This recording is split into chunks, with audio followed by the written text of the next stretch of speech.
Romans. We trudge forward. There's Bibles in the pews around you, so go ahead and grab one. And we are in Romans 9. We're in Romans 10. We're going to actually cover an entire chapter in 1 week. I know it's unheard of. I know. Don't faint back there. I don't want Becca, your clan to faint. But we will cover the entire book of chapter 10 of Romans this morning. To remind you, Paul, for 11 chapters, is answering this question for these little house churches of Jews and Gentiles that live in Rome, that are having trouble figuring out why they should get along with each other because they're having trouble with God. And it's God's righteousness that's in question. They're questioning whether God has, in fact, been faithful and come through. Why on earth should I strive to live well with others when I'm not sure God has striven well to live well with me? And he's answered the first question. He starts in chapter 3, verse 21, and he ends it at the end of chapter 8. It takes that long to answer question number 1, which is, how has God in any way fixed life? You're telling me Jesus, the Messiah, came, he was predicted for thousands of years, he finally comes, he dies, all this stuff. How has he fixed anything? The world was a train wreck when Jesus died, it was a train wreck when Jesus rose, it was a train wreck when Paul wrote this letter, and it's a train wreck right now as I speak. How has God fixed life?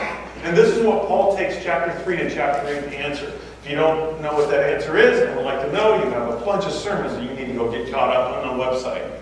The second question he asks, which is what we're in now, from chapter 9 through 11, is, okay, you've answered how God is fixing life, but we have a more fundamental issue, and it's particularly his Jewish audience that has this issue, which is, what about us? The whole Old Testament is loaded with promises of what God said he would do, and now it looks like he didn't do it. So if God cannot be counted on to fulfill what he promised in the Old Testament, then we can't count on him for anything.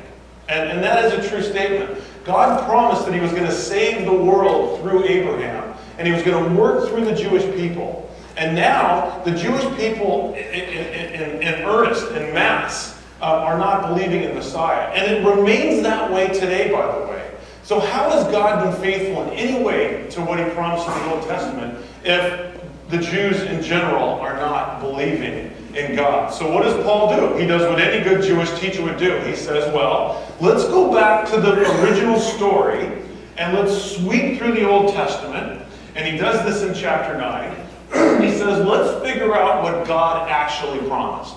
Because what you think he promised and what he actually promised are not the same thing. What Paul tells them is, God actually did come through for Israel. He did come through on what he said. You just are relying on the wrong thing. So what he does is he starts with Abraham and Isaac, his son, and Jacob, his son, the patriarchs. He pours through that section to show how God came through. Then he jumps into the book of Exodus, the second book of the Torah. Remember the book of the Torah, the first 5 books of the Old Testament, Genesis, Exodus, Leviticus, Numbers, Deuteronomy. These are the books of Moses. They're the coup de grace of the Old Testament. They're the coup de grace of the Jewish people. So in the Torah, in the second book, he says, now let's go through the Exodus, when Israel was enslaved to Egypt and God got them out. Let's show how God was faithful through that. And then let's jump way forward, and I'll fill in something critical in 10 minutes or so.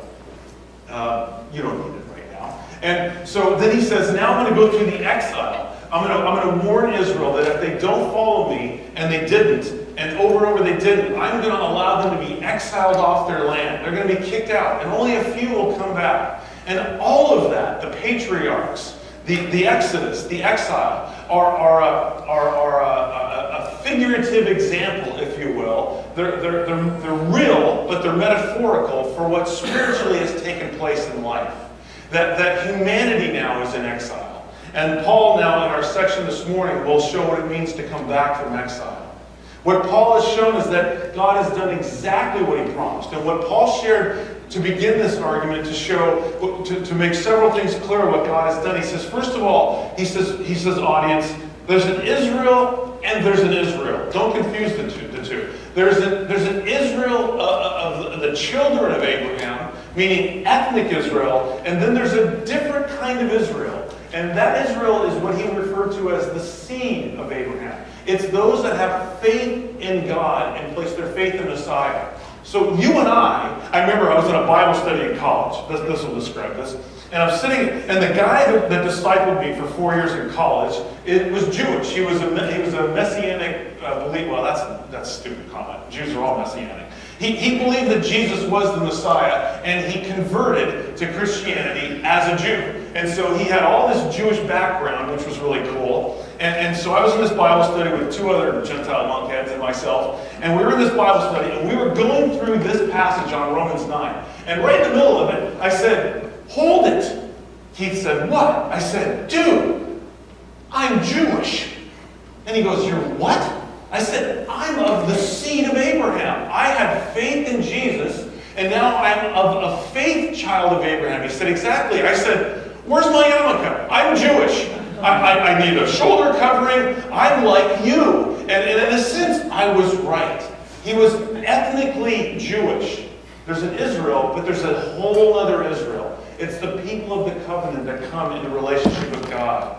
And Paul says, don't mistake the two. Don't mistake what God was doing for Israel for what God was going to do through Israel. You see, God chose ethnic Israel to carry the torch of salvation to humanity.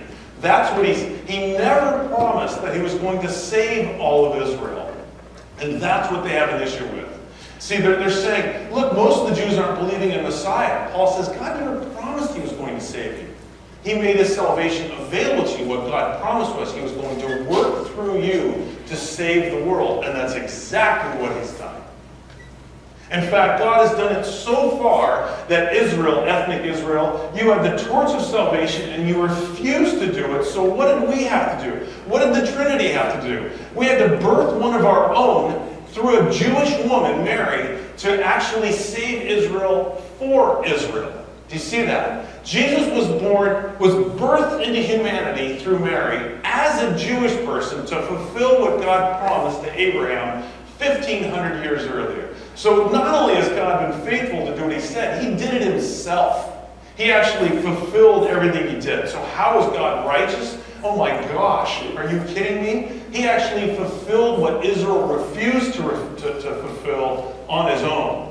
And so now Paul will move into this second section where he's gone through the patriarchs and the Exodus and now exile. And now Paul wants to say, so what did life look like for Israel after exile? And what does it look like for us metaphorically now, spiritually, after exile? What has he done for us? What has God done? If Israel, he warned them, walked away from God, he said, you will be pushed off your land.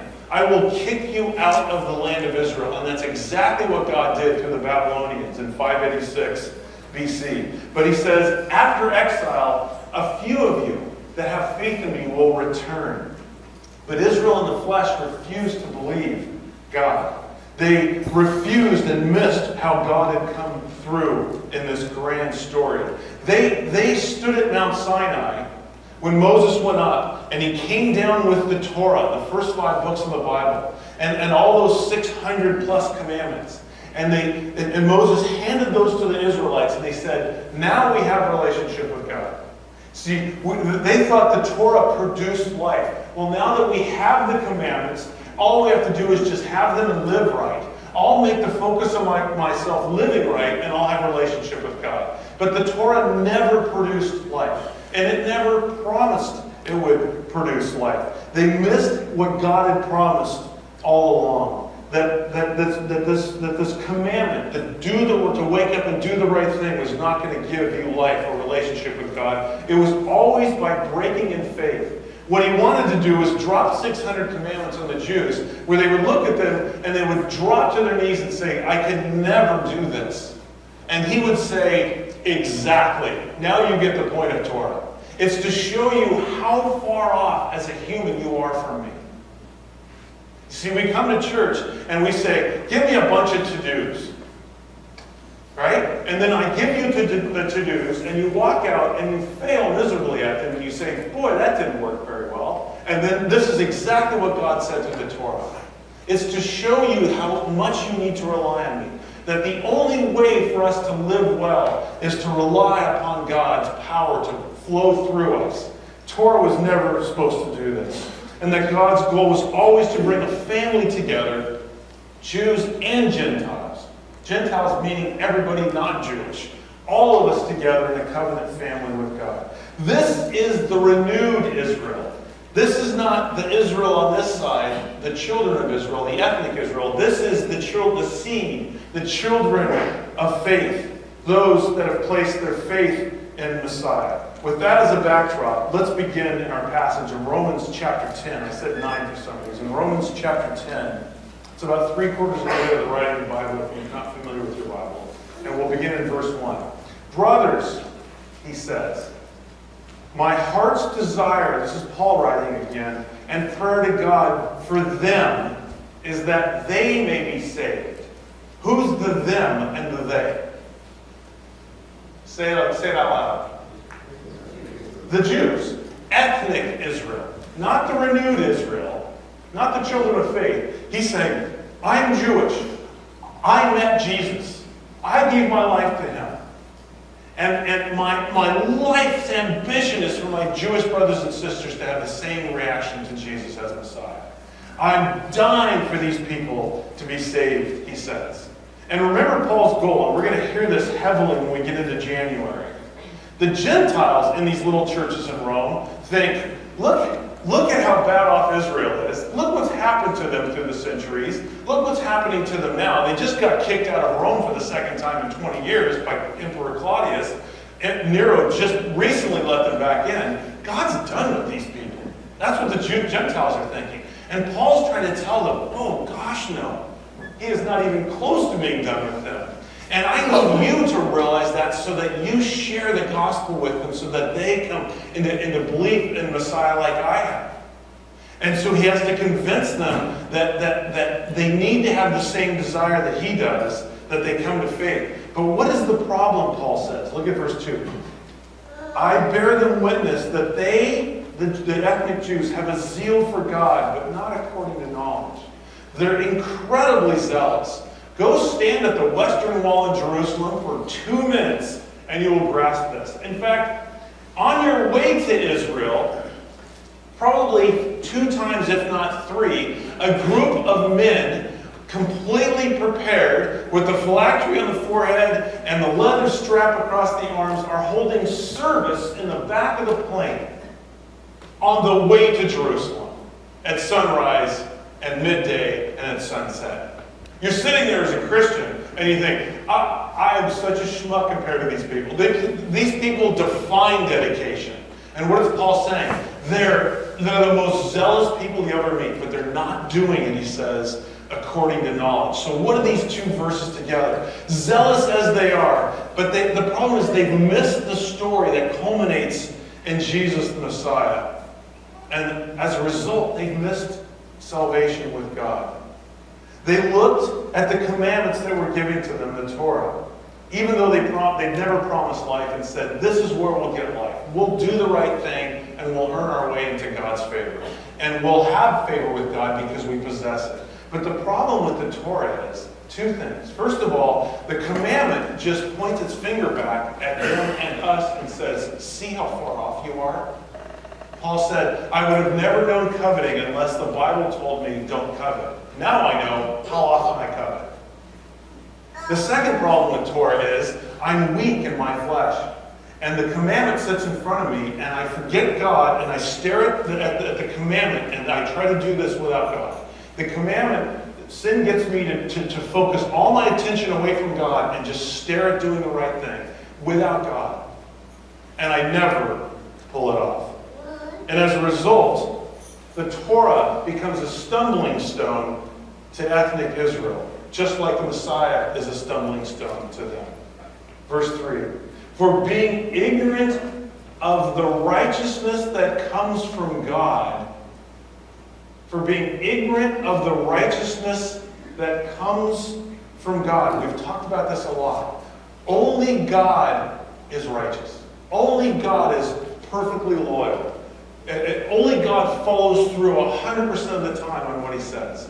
Only God has been faithful to what he said he would do, and only God is fixing life. Only God has done this. Only God has birthed himself into humanity through the Virgin Mary to save a lost world. And we only gain that righteousness when we turn to God and say, I'm not righteous. Can I have yours?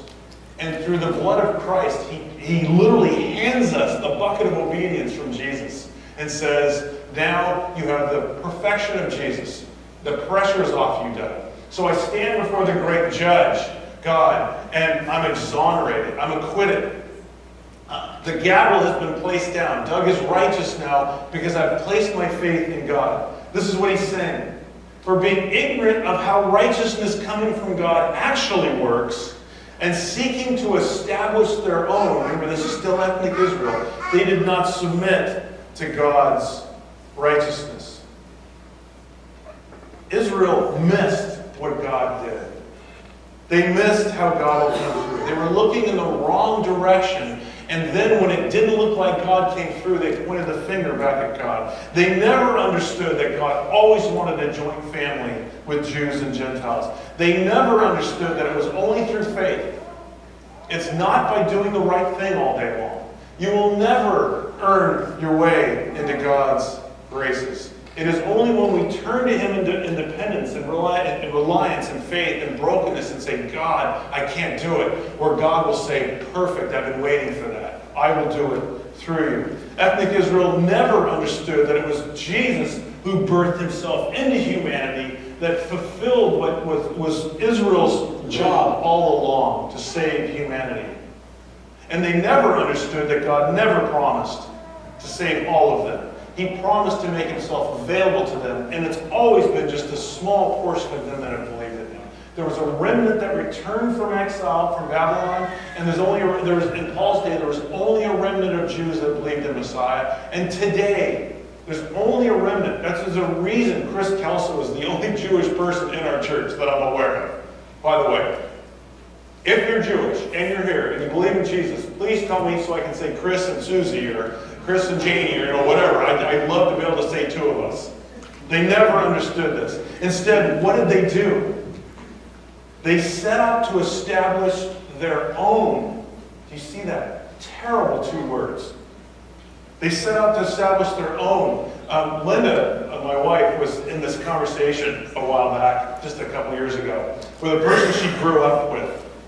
And this person she grew up with is really into animals, way more than people, not into people at all, which sometimes is the case, as you may know.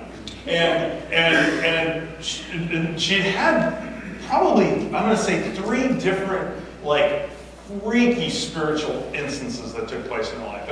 And this friend of Linda's is not a person that knows Jesus or has given her life to follow Jesus at all. And I mean freaky demonic stuff going on in 3 different houses. I'm as skeptical as anybody, and I was just, a hair was standing up on my arms when I heard these stories, and we don't have time for me to share those, but feel free to go to Linda and she'll tell you these stories in detail if you'd like to have your hair stand up on your arm. And Linda said, wow, that's amazing. She was in this conversation with her. What are you going to do with that? Well, nothing. Well, don't you want to know who's behind that? Or what might be behind that? No, not really. She said, do you sense there's a God at all involved? Oh yeah. Don't you wonder whether you and He are okay with each other? Don't you wonder whether you have a relationship? And this was her response. Oh, Linda, don't you know what I do with kittens? That's way funnier than I thought. I guess maybe it's the tragedy in Rhonda's face. That wasn't the answer. All day long I go to Petco and I adopt kittens out. Surely God will recognize this. And we'll be okay. Isn't that phenomenal? It's heart-wrenching. And for those of you that are laughing like me, you're laughing because you already had the kittens of your life. Haven't you? Where you thought, God and I will be fine as long as I do this, or don't do this, or don't do this, or do this. And really, the Jews are there to tell us there will never be anybody on this planet more zealous than these people. Ever. Ever. I'm telling you, get a plane ticket right now and just sit at the Western Wall. You'll be shamed in your dedication. Am I correct, Brian? Unbelievable. If they can't do it, you can't do it.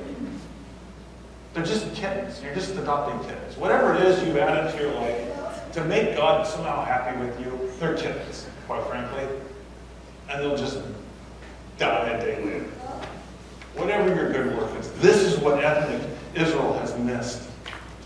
They're ignorant of what God has been up to all along, and instead, they're seeking to have a relationship with God on their terms. And unfortunately, their terms are their undoing, because they can't fulfill their terms of the agreement. This is why God had to birth himself through Mary to fulfill what they never would. Verse 4. For Messiah is the end of the Torah for righteousness to everyone who believes. We talked about this last week. This is a lousy translation. He is not the end of the Torah. In fact, Jesus said in the Sermon on the Mount, I didn't come to abolish the Torah. I came to fulfill it. The Greek word literally means he's the goal of the Torah for righteousness. He's the subject. He is what Torah has been pointing to all along.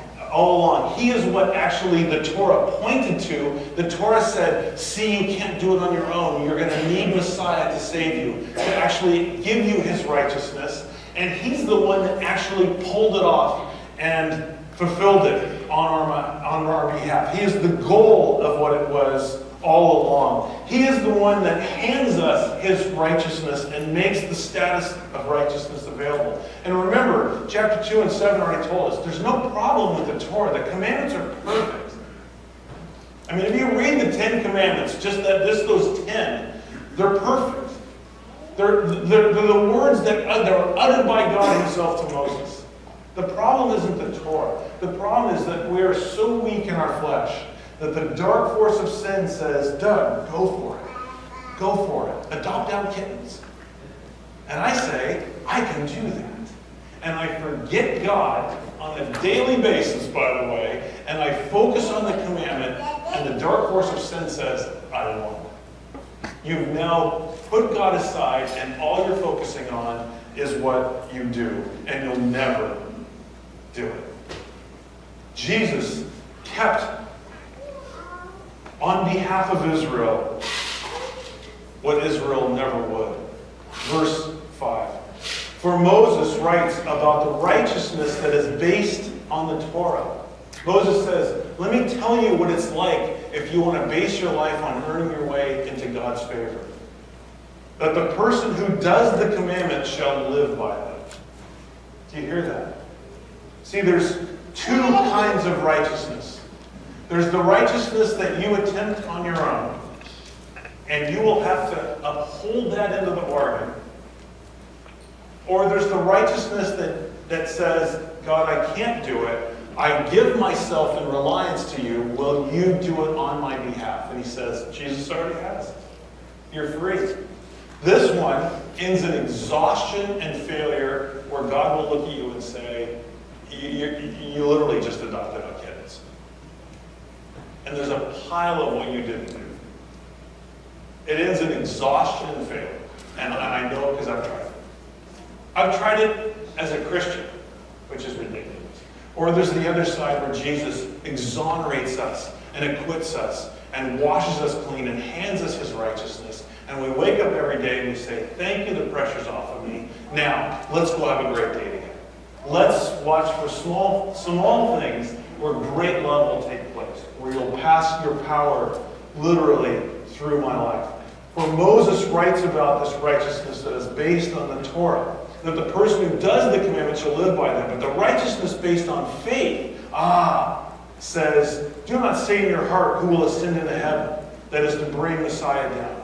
Or who will descend into the abyss? That is to bring Messiah back up from the dead. But what does it say? He's going to quote this famous passage at the end of the Torah in Deuteronomy 30. The word is near you. This is the righteousness by faith. It's in your mouth and in your heart. That is the word of faith that we proclaim. Because if you confess with your mouth that Jesus is Lord and believe in your heart that God raised him from the dead, then you will be saved. For with the heart one believes and is justified, and with the mouth one confesses and God saves him. For the scripture says, everyone who believes in Messiah Jesus will not be put to shame. Paul now wants to tell the last part of the story of the Old Testament. What happens after exile? What happened physically to Israel and what did God promise? And spiritually then, what takes place in our life? To remind you what happens in the Torah, in the 5th book of the Torah. The Israelites have been removed from Egypt. They've been removed from slavery. They screw around for 40 years. They finally get up. They're in modern-day Jordan on Mount Nebo. They're facing Jericho. They're ready to go in. And God says, before you go in, I'm going to dump a bunch of sermons on you, Moses, and I want you to share this with the people. And so the whole book of Deuteronomy is really a bunch of sermons. Deuteronomy means the second reading. So it's reading the Torah again. Remind them what I did for them so that they don't forget and get in there and then go back to not paying attention to me and trying to live life on their own. And what he does is he says in chapter 28, if you walk with me, here's how great your life will be. And then in chapter 28 and 29 of Deuteronomy, he says, and if you don't, Israel, this is what your life will look like. And it will end in exile. You will be kicked out of your land, which is exactly what happened, by the way. But oh, he says, I will bring you back if you turn to me in faith. This is the backdrop of this in Deuteronomy 30. So it shall be when all of these things have come upon you. This is Moses speaking to the children of Israelites just before the end of the land.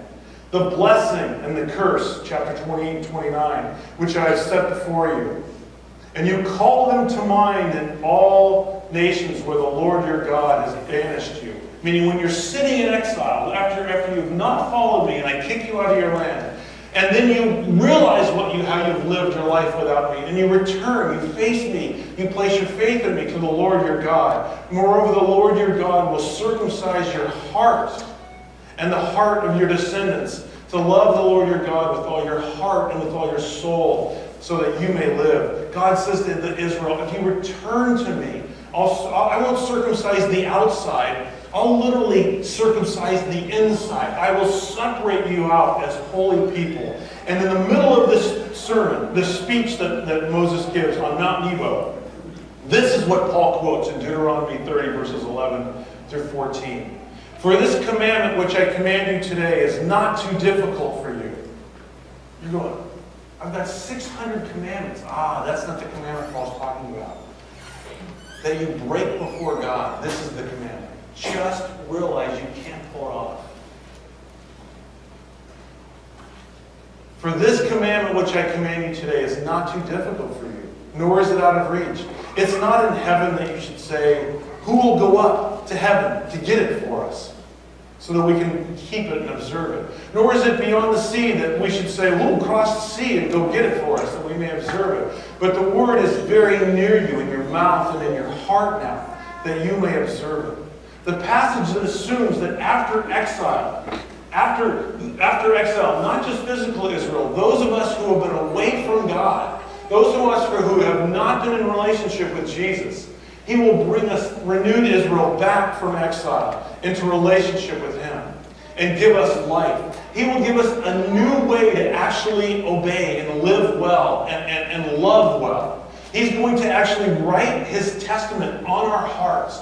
He's going to indwell us personally with His Spirit so that we can leave here today with Jesus' power and actually do the right thing. I love that story, Rhonda. Rhonda did this, and right, the prideful person looks at this and goes, wow, I adopted out kittens. But that wasn't Rhonda's reaction. Rhonda's reaction was, I would have never come up with that. I know me, is really what you were saying. I know my heart. God has clearly circumcised my heart.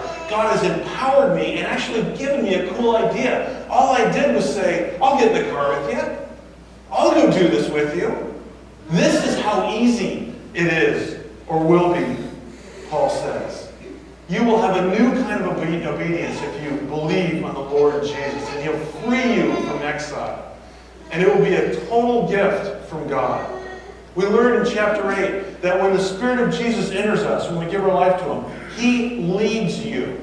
You do not need to pray, God lead me. He leads you every day. We just have to learn what he sounds like. We have to just listen to his tugging. He's already doing that. You don't have to pray, God, give me your power. His Spirit, the very essence of Jesus has moved into your heart. You can't have any more power. This is cosmic power. This is absurdly cosmic power. This is the power of Jesus dwelling in you automatically. This is what you're walking around with. This dynamite Jesus all day long. Oh, that we remembered this. Oh, that we stopped looking down at the commandment and away from God. Oh, that we looked up to God in our lives and said, I love what you're telling me. I'll only be able to do this if you empower me to do this. Verse 12. For there is no distinction between Jew and Greek, he says. The same Lord is Lord of all of us, bestowing his riches on all who call on him. Literally, the translation is the supreme riches that are God's, he's now just giving us when we turn to him in faith. What a horrendously great message to you and I. And yet, here we stand with ethnic Israel refusing to believe. And then Paul closes with these last 8 verses. The background to these, I'm going to read forward and tell you what he's going to say in Romans 11, and it will make these verses from 14 on make more sense. Listen to what he's going to say in a few weeks in Romans 11. But I am speaking to you who are Gentiles. Remember, Paul is writing to 2 audiences. And he's saying, look, you Gentiles. You think God's done with the Jews. He's not. And you think God hasn't been faithful to them. He has. So I'm writing to you inasmuch then as I am an apostle of Gentiles. I magnify my ministry if somehow I might move to jealousy my fellow countrymen, the ethnic Jews, and save some of them. And he's going to quote something out of the end of the Torah in Deuteronomy 32. They have made me jealous with what is not God. They have provoked me to anger with their idols. So I will make them jealous, God says, with those who are not a people. By the way, that's us Gentiles. God's saying, you know how far I'm going to go to reach my people Israel, ethnic Israel? I'm going to bring a bunch of low-legged Gentiles in who never even looked for me, like Doug, and just stumbled on me. I'm going to take that guy and I'm going to put him in front of a Jewish person to try to make them jealous so they turn to me in dependence. Now let's begin to read this last section in verse 14 in Romans 10. But how are they to call on him in whom they have not believed? How are they to believe in him who they have not heard? And how are they to hear without someone preaching? And how are they to preach unless they are sent? As it is written, how beautiful, it literally means timely. How timely are the feet of those who preach the good news, he says. He asked these 4 questions to his Gentile comrades about his Jewish friends and their quotes from the Old Testament. They have to have faith, but how are they going to have faith unless somebody shares with them about Messiah? And how will they hear about this Messiah unless somebody is actually sent to them? By the way, this is not just ethnic Israel. This is the call on all of us. How will they hear? We have this guy that leases a blind boy. He's a crusty old Vietnam vet up in near Calusa. And Andy and I and our boys lease a 4-man blind for duck hunting. And this guy got himself into a kind of a heap of trouble a month and a half ago, and he's got to go to court, and he can't use guns, and he can't shoot. And Andy said to me, he's so lost. His son's sitting in prison in Montana for beating a man to an inch of his life. Now he's followed suit. He's 65, 70. His whole life is duck hunting, and he can't duck hunt. He's been stripped of everything. And Andy had this beautiful comment. He said to me a couple weeks ago, Guy, he said, I was saying to myself and to God, who will be a priest to this guy? And then he said he started laughing as the question came out. He realized, he goes, well, clearly, it's me. I'm his priest. And so Andy went up and has duck hunted with him now once or twice. And just sat with this guy and made himself available to him, blessed him and given him gifts and talked to him and accepted him and not judged him for his wrongdoing. And this is what Paul is asking his country, his Gentiles to do for his own country. Verse 16. But they have not all obeyed the gospel. For Isaiah says, Lord, who has believed what he has heard from us? So faith comes from hearing, and hearing through the word of Messiah. Notice that, the pressure's all on Jesus.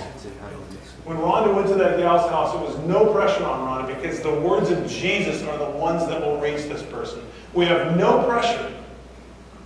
There's no pressure on Andy to sit next to Charlie the blind. He just sits and sees what God would have him say or do. There's no pressure. It's all on God. Verse 18. But I ask, have they not heard?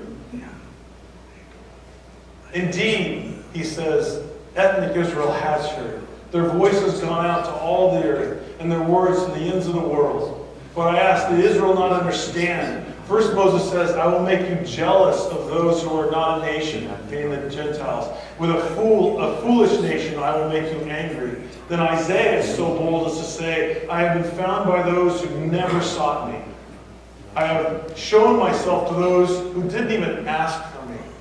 But of Israel, he says, all day long, I held out my hands to a disobedient and contrary people. God has come through. And Paul's answer is, Israel, you have no excuse for missing Messiah. He has been faithful. You changed what he said and then blamed him for not coming through. Sound familiar? God has been faithful. He came through. From Abraham, through the Exodus, through the exile, back to Messiah. God has birthed himself in humanity on our behalf. And now the question just hangs in the air in this letter to this Roman church. What will happen next? What will God do for ethnic Israel? That we will look at in a couple of weeks. I want to close with just a couple of loose reflections that are connected with each other that were just hitting me this last week. One of the things that is amazing, my son and I were talking about this a lot in the last 2 weeks, is just the complexity of this story. The story of God is got a simplicity to it, but it's crazy complex, right? I mean, God meets a guy who's not Jewish, converts him to be a Jew, circumcises him, and says, you're the guy, Abraham, I'm going to save life through. And then he picks one of his sons and not the other. And then he picks that guy's next son and not the other to carry the torch. Over and over, God is weaving through a people group, ethnic Israel, who refuses to believe, just looking for somebody who will trust him. And when they finally won't do it, what does the Trinity do? God, I would love to hear this conversation. Let's huddle up. They're not going to do it. We know they're not going to do it. But we gotta save the world through an Israelite because that was what we said. Can you imagine Jesus? Let me do it. Let me humiliate myself, and I'll birth through this lowly virgin girl, no help from a man, and I will live perfectly. In fact, Father, I'll set aside everything I've ever known about us, and I'll make myself learn it all over again as an infant. I'll mess my diaper, right? I'll listen to my mom tell me to not put my elbows on the table. I'll do all those things. I'll memorize the Torah. I'll memorize the Old Testament, just like every Jewish boy did before they were 16 or 18 years old. And then I will live it out perfectly. And then I will let them know, here I am. And they will destroy me, he says. The complexity of this. And then I will take the guilt of humanity on me. I will allow myself to be destroyed on a cross. I will pour my blood before your mercy seat, Father. And then I want you, here's what I want you to do, Father. I want you to take my blood as the payment for their life. And when they turn to me for a moment, I will hand them, free of charge, my obedience. This is amazingly complex. This passage alone, by the way, this morning, and in chapter 9, it goes from the prophet Isaiah to the Torah and Leviticus, over to Deuteronomy, back to Isaiah, then skips over to the prophet Joel, back to Isaiah, he goes to Psalms 2 different times, back to Deuteronomy again, he finally finishes with the book of Isaiah. Just to explain to them how God has been faithful to what he promised. This is complex. And what God says is, in all that complexity, just turn to me in faith. One time. Just recognize the nobility of my son once, and I will do all of the rest. Jesus is the crescendo of this whole thing. And his goal, by the way, is not to clean us up. The goal of Christianity is not to clean up your mess or my mess. The goal isn't so that you're just sinless now before God. That's not God's goal. I just can't say that any more clearly. God's goal is to restore us into his family. He just wants to sit down with you and I and have dinner together and just say, Dad, this is a great day. And he says, son, it was a great day. Tell me about what's going on in your life. And I said, well, this. How was your day, Father? Right? And he just wants to do that for eternity. No wacky uncle coming to the holiday meal, right? No, at least not a wacky uncle that's mean to everybody and drunk. I mean, just the wacky uncle maybe that you love too. Just that perfect I know you've all thought of this with the holidays. Boy, if we could just do Christmas without old Jim, boy, would that have been a great holiday, right? This is what God is bringing together. Family. Sometimes when we're singing, I just stop singing and I just listen. God, listen to my family here. This is so beautiful. Shannon Thunder calls us the best kept secret in this day. This is what God's is. Love, forgiveness, no judgment on one another. People that realize all day long how inadequate we are without God. And we turn to him in gratitude and say, thank you. All day. Let's pray. Jesus, we thank you for your honorable life. We thank you that you raised your hand and was willing to birth yourself in such a humiliating way in humanity. To become us when you're really you. We accept it. We say thank you.